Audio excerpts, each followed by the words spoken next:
Society often tells us to focus on the big things, which is great and important. We need a lot of time and focus and care to go into issues that affect millions of people every day.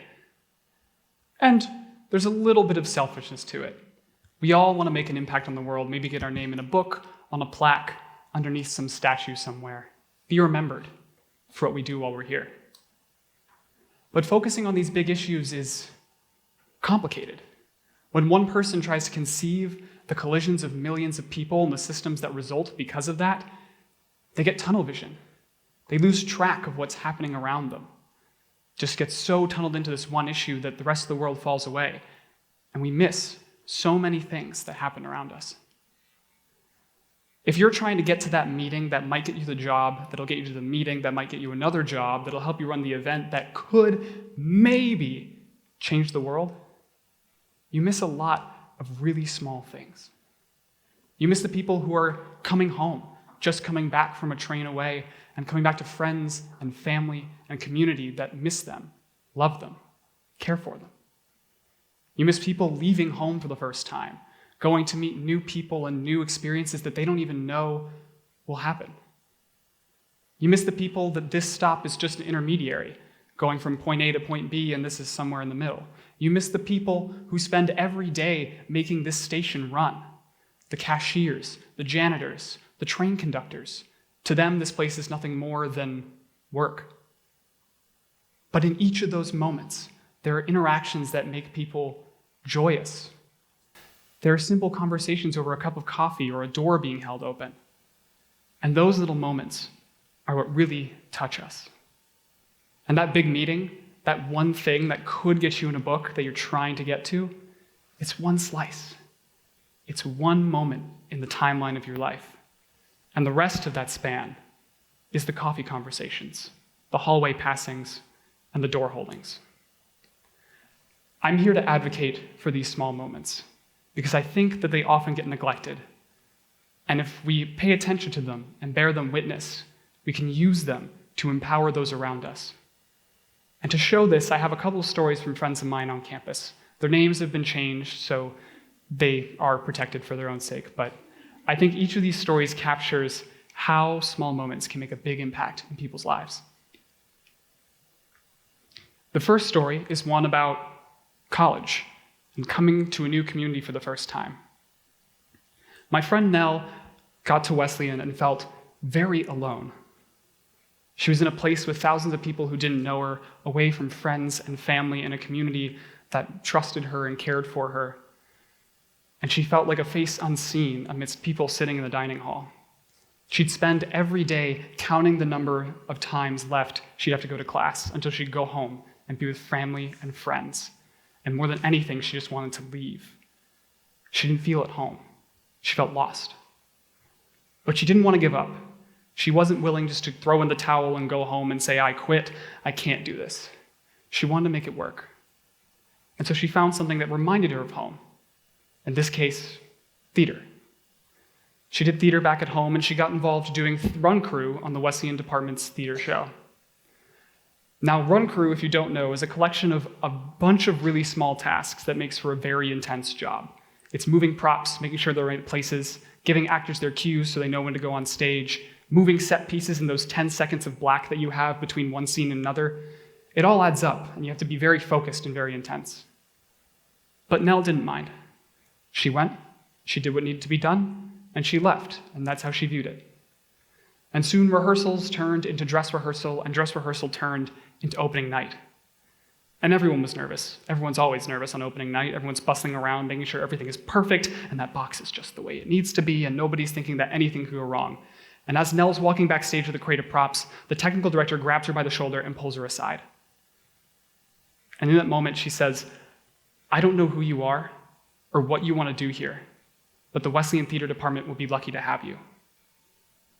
And then she walked away, presumably to check with some other staff member that everything was going just as planned. And Nell, for a moment, was standing there, stuck, processing what just happened, holding a crate of some sort of prop, and then continued. But in that moment, she thought, maybe this can work. Maybe I can make this place feel like home. And she did. She's still here now, almost a year later, still doing theater, but also doing many other things and engaging with a community where she once felt lost. One sentence giving someone a place of belonging. The second story is one about technology. My friend Jonathan is obsessed with Apple and always has been. He'd spend time in middle school just tinkering with the devices to try and figure out how they worked, and one time he ran into a bug. Now, we all have this happen when technology doesn't work the way we want it to. Most of the time, we're just like, oh, I'm just going to not pay attention to this until I get home, and I'm not going to be worrying about it, and everything will be fine. And maybe if we're feeling ambitious, we send in a ticket to customer support to let people know that something's wrong. But Jonathan had a different idea. He thought, who could make this change happen? I know, an executive at Apple. I'll email them, and they'll get this fixed. That's what he did. He emailed an executive, I'll call George, and said, hi, George. I noticed a problem in one of your products. This menu wasn't working right, and I wanted to make sure you knew about it so that we could get it fixed. Best, Jonathan. He didn't expect to hear anything back. It was an email to an executive of a giant company, and who knows what could happen. But 2 hours later, he got a response. Hi, Jonathan. Thank you for letting us know. I'll send it down to the team right away. And 2 months later, when the next iOS update came out, the problem was gone. Nowhere to be seen. And then Jonathan got an addiction to fixing bugs. He'd email the executive every time he came up with a problem, saying, I noticed this thing, I don't know what the cause is, but you should know about it. And eventually, the conversations of bugs turned into, how are you? How's your family? How's school? What's that one project you've been working on? He sent his own projects back to George to get bug fixes of his own. And eventually, as they both got older, it became time for Jonathan to apply for an internship. And of course, he applied for the company that he's been obsessed with since he was a child, Apple. And he sent George an email saying, hey, I applied for Apple, I figured I'd just let you know. Don't know what's going to happen, but maybe it'll work out. And George said, great, let me know how it goes. A couple months went by and some back and forth with the recruiters, and eventually he got an email back. We're sorry. We can't offer you a position at this time, but please consider trying again in the future. And Jonathan was disappointed, frustrated. This was something he's wanted his entire life, and it didn't happen. And, in an awkward turn of fate, he owed George an email to follow up on a project request that he'd sent. And so he wrote back on that email, replying to the matters that were there, and at the end said, P.S., I didn't get that job at Apple, but I'll try again next year. We'll see what happens. He didn't hear back from George for a couple of weeks, but within the hour of sending that email, he heard back from the recruiters. We'd like to offer you a job in software. Now, this all started from that one email that the executive might have missed entirely and had no reason to respond to. But that one interaction gave someone not just a friend, but a mentor and a potential career path. The final story is one about advice. My friend Eliza spends her summers working at a gym back home. It's a family-run business, so very small, a bunch of regulars who come to use the weights and the ellipticals and get their workouts in for the day. And her dad works there as a trainer. He spends time making sure that the customers stay fit and take care of themselves properly. But one day, when Eliza was working at the desk and greeting the clients, her dad came up and got aggressively angry for no apparent reason, being loud and boisterous and very rude, and eventually just stormed off, leaving this scene to sit in the air while people were jogging. And she didn't really know what to do in that moment. She debated pulling out the window cleaner to give a distraction, but before she could, one of the clients came up to her at the desk and said, hey, I'm sorry about your dad. That was really obnoxious. I don't know if this would be helpful, but my son's about your age, and there's this piece of advice I give him from time to time that has proven to be helpful. So I figured I should give it a shot with you. When someone brings you an intense amount of negativity, look at it as an invitation. And what do you do with an invitation? You either accept it or you decline. If you accept, you come down to that person's level and sit in their negativity. If you decline, you step back and you think about the situation from a new perspective to help keep yourself grounded, focused, and of clear mind. And then she followed up by saying, anyway, I don't know if that's really important, but can I have a bottle of water, please? Thank you. And she went back to the elliptical. Now, this could have just been a one-off comment, something that passed into Eliza's mind and then left without much of a second thought.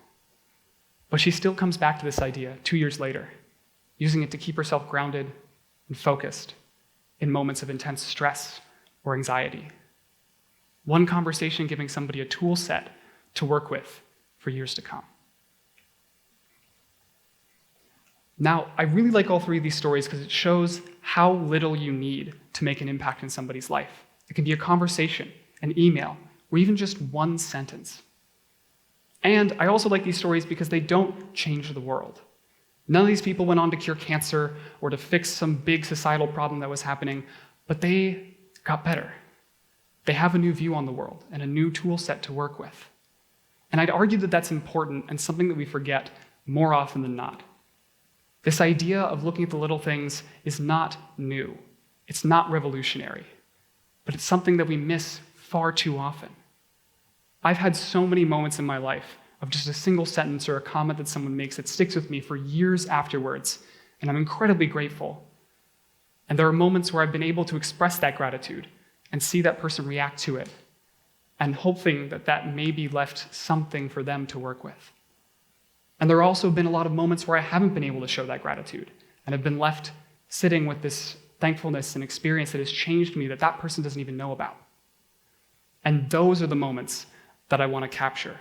Those moments where you're unable to return that favor, where you just sit there and think about maybe saying something but end up not because it's too much. Those are the small moments that can make change. And so when you leave here today, I ask of you to be a witness of those small moments and to become an agent of them. Let people know how they've affected you and try and manifest some kindness in your interactions with people in the small moments so that maybe you can change them too. Because you never know how you can change the person you're talking to. Thank you.